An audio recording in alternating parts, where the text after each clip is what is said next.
Mateus 16, versos de 13 a 20, né? Papa, invenção humana? Sim ou não?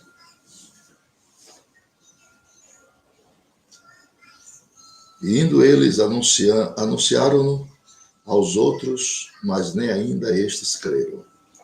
Finalmente apareceu aos 11, estando eles assentados juntamente, e lançou-lhes em rosto sua incredulidade e dureza de coração, por não haverem crido nos que o tinham visto já ressuscitado. E disse-lhes por todo o mundo, pregar o evangelho a toda criatura. Quem crer e for batizado será salvo, quem não crer será condenado. E estes sinais seguirão os que crerem. Meu nome expulsarão os demônios, falarão novas línguas, pegarão nas serpentes. Se beberem alguma coisa mortífera, não lhes farão dano algum, porão as mãos sobre os enfermos e os curarão. Ora, o Senhor, depois de ele ter falado, foi recebido no céu e assentou-se à direita de Deus. E eles, tendo partido, pregaram por todas as partes, cooperando com eles o Senhor e confirmando a palavra com os sinais que se seguiram. Amém e amém. Glória a Deus. Queridos e amados irmãos, nós escrevemos este livro, são 10 volumes, que já falei para vocês, chamado Pedaços de Maná. Esse livro aqui, Pedaços de Maná. E eu escolhi este tema para falar em vocês em poucos minutos, até que os rapazes cheguem para nos levar. Papa, invenção humana? É uma pergunta. A Bíblia ensina que as Escrituras devem ser usadas como medidas padrão para determinar a verdade da mentira. Em Gálatas capítulo 1, verso de 8 a 9, Paulo afirma que nem é quem ensina, mas o que está sendo ensinado, que deve ser usado para diferenciar a verdade da mentira. Apesar da Igreja Católica Romana continuar a lançar a maldição, o anátema, aqueles que rejeitam a autoridade do Papa, as Escrituras reservam tal maldição àqueles que ensinarem um evangelho diferente. Gálatas 1, 8 e 9. O mundo fica fascinado com o progresso, com o processo usado pela Igreja Católica Romana para escolher o novo Papa. Recebemos relatos detalhados de todas as tradições que cercam a seleção de um Papa. Os eventos são mostrados passo a passo. Mas, em meio a todo alvoroço, muitos perguntam de onde o Papa veio. É uma pergunta, né?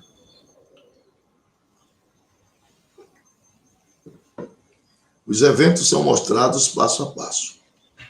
Certamente não foi a partir da Bíblia, porque os papas não são mencionados no texto bíblico. Nem você encontra os cardeais e muito menos as eleições ou fumaça colorida e coisas semelhantes na palavra de Deus. A Igreja Católica Romana baseia seu papado em um conjunto de crenças, que Pedro era a rocha sobre a qual a igreja foi fundada, que Pedro foi o apóstolo principal, que houve uma sucessão dos apóstolos. Enquanto outras denominações rejeitam o papado, a Igreja Católica Romana não está sozinha nestes princípios básicos. Várias denominações principais acreditam que seus líderes estão em uma sucessão de líderes que remontam aos apóstolos. Um líder ser nomeado por outros líderes, que por sua vez foram nomeados, e assim sucessivamente, de volta aos dias dos apóstolos. A Igreja Episcopal e a Igreja Ortodoxa Grega são representantes notáveis desta crença. Pedro era a rocha, Mateus 16 e 18, Muito se fala de fato que o nome de Pedro significa pedra em grego, Petros. O que está encoberto é que Jesus disse sobre esta pedra, em grego, Petra, edificarei a minha igreja. Há uma mudança em termos. Para contornar a dificuldade, você vai encontrar pessoas dizendo que Mateus foi escrito originalmente em aramaico, onde as duas palavras são as mesmas. Em seguida, é argumentado que a diferença foi introduzida pelo tradutor para trazer variações estilísticas, porque seria mais fácil de ler em grego. O resultado disso tudo, irmãos, é que a igreja foi edificada na confissão de Pedro, e não em Pedro. É diferente. A igreja do Senhor é edificada na confissão. Se a igreja fosse edificada em Pedro, muitos que já tinham desaparecido do mapa. Muitos que já tinham desaparecido do mapa. De tal forma que a igreja é edificada em Cristo e na confissão do apóstolo. Por isso que a igreja permanece, rompendo as maiores dificuldades dos tempos e permanecendo fiel à sua vocação sacerdotal de levar a palavra de Deus aos povos. A igreja é indestrutível. É indestrutível.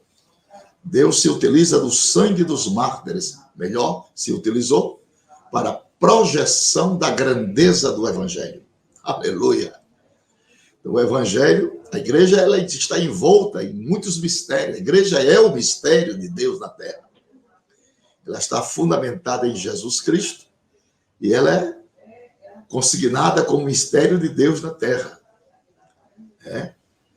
A igreja do Senhor Jesus, ela está fundamentada nas escrituras sagradas, na vocação, na onisciência divina, e ela foi projetada por Deus para que ela projetasse a ação ditosa, pungente e significativa do Evangelho de Cristo Jesus.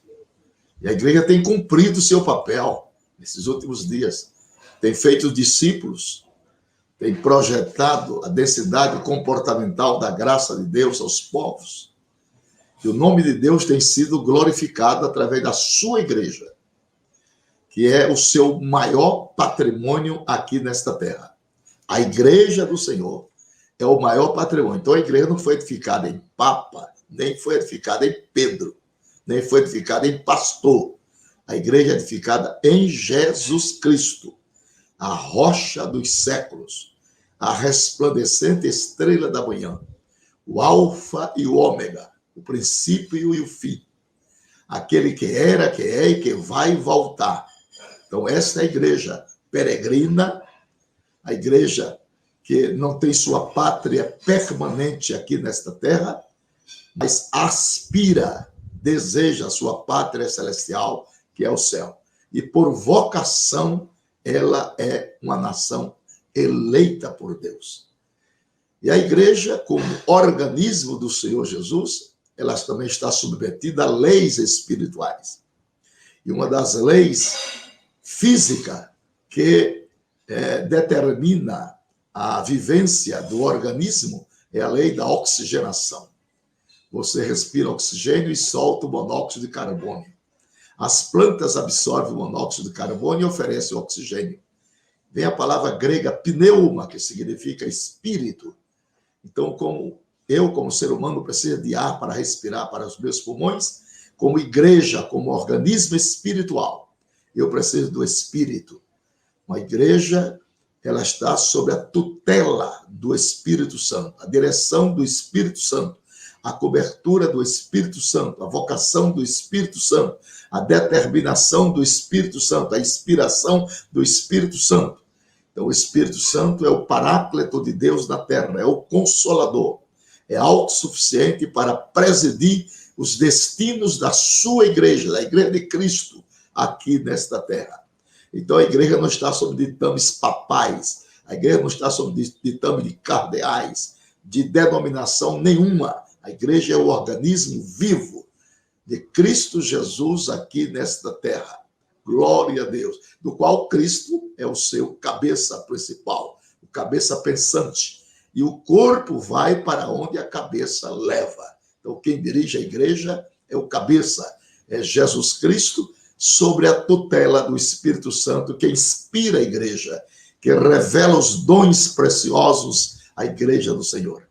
Então, de veras e de fato, o Papa é o modismo, que era chamado também de reis naquela época, né? É o modismo religioso desta dominação chamada católica apostólica romana. Eles não sabem nem o significado da palavra católico e se titularizam católico, mas na realidade, católico quer dizer universal. Apostólico quer dizer descender ou ascender da doutrina dos apóstolos. E romano significa ter como vigário o Papa de Roma. No nosso caso é diferente. Nosso vigário é Cristo Jesus. Louvado seja o nome do Senhor. Ele é o nosso intercessor, é o nosso intermediário, é o nosso mediador, é aquele que intercede por nós diante do Pai, que ora por nós, aleluia. Nós temos um Senhor que intercede dioturnamente pela sua igreja. Suficiência devida e necessária para a igreja manter-se de vitória em vitória, de glória em glória, de gozo em gozo, de fé em fé. De tal forma, queridos e amados irmãos, eu me dou por muito feliz e muito grato a Deus por ter Jesus Cristo como cabeça deste corpo chamado igreja. A igreja do Senhor Jesus Cristo, imaculada, sem mancha, sem ruga, nem coisa semelhante, mas santa e irrepreensível. A igreja é o maior tesouro que Deus tem desta terra, composto de homens e mulheres, lavados e redimidos no precioso sangue de Jesus Cristo, o Cordeiro de Deus que tira o pecado do mundo. Esta é a noiva aureolada de grandezas ímpar. Esta é a noiva cheia do Espírito Santo, de esperança e de uma vocação sacerdotal dada, otorgada por Jesus Cristo no Calvário. A igreja do Senhor Jesus é de precioso valor para Deus. Os pastores são os seus guias espirituais, mas o sumo pastor é Jesus Cristo, pastor e bispo de nossas almas. Louvado seja o nome do Senhor Jesus Cristo. De tal forma que nós não somos dirigidos pelo vigário fidei, o Papa de Roma. Não, Senhor. Nós somos dirigidos por Jesus Cristo e pelo Santo Espírito, que é o vigário de Cristo aqui na terra.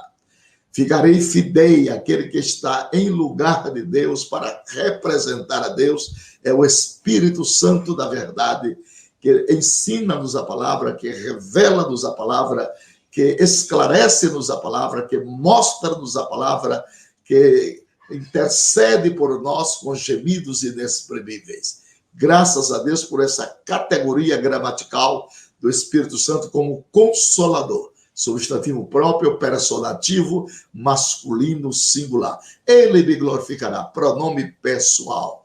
É aquele Espírito de verdade que o mundo não conhece. Aí está, pronome pessoal em caso oblíquo, esse Espírito de verdade que o mundo não conhece, demonstrativo masculino.